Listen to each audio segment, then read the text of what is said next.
कांग्रेस विरोधी पक्ष नेता विजय वडेट्टीवार द्वारा दिए गए आपत्तिजनक बयान के खिलाफ शिवसेना आमदार प्रकाश सुर्वे के मार्गदर्शन में दहिसर में धरना प्रदर्शन किया गया।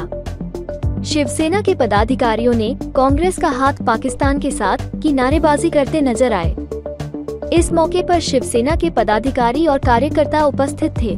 की 26/11ला जो हल्ला झाला तो सगळ्या संपूर्ण जगाने पाहिला, उघड्या डोळ्याने पाहिला आणि त्याच्यामध्ये हेमंत करकरे जे अधिकारी आपले शहीद झाले यांना लागणारी जी गोळी आहे ही आजपर्यंत कोणाची होती?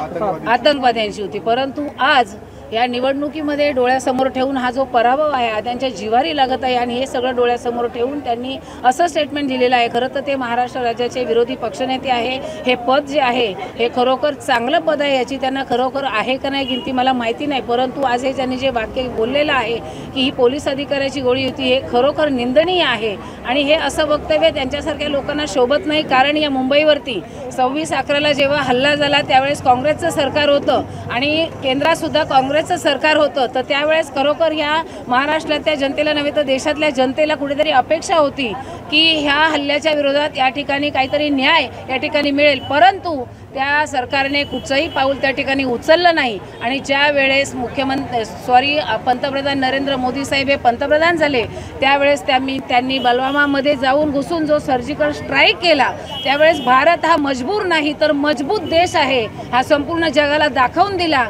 आणि त्याचे पडसाद आज संपूर्ण या देशामध्ये उमटत आहेत आणि याचंच कुठेतरी त्यांच्या पोटात खतखत होते आहे। आणि त्याच्यानुसार या आता 400 पार हे जे मोदी साहेबांचं जे वक्तव्य आम्ही जे नारा देतो आहोत हे खरोखर सत्यात उतरत आहे, हे पाहत आहेत ती परिस्थिती आणि त्यामुळे कुठेतरी अशी बेताल वक्तव्य हे लोक करत आहेत। खरोखर याचा आम्ही एक हिंदूवादी आणि एक शिवसैनिक म्हणून आम्ही खऱ्या अर्थाने त्यांचा निषेध या ठिकाणी करतो।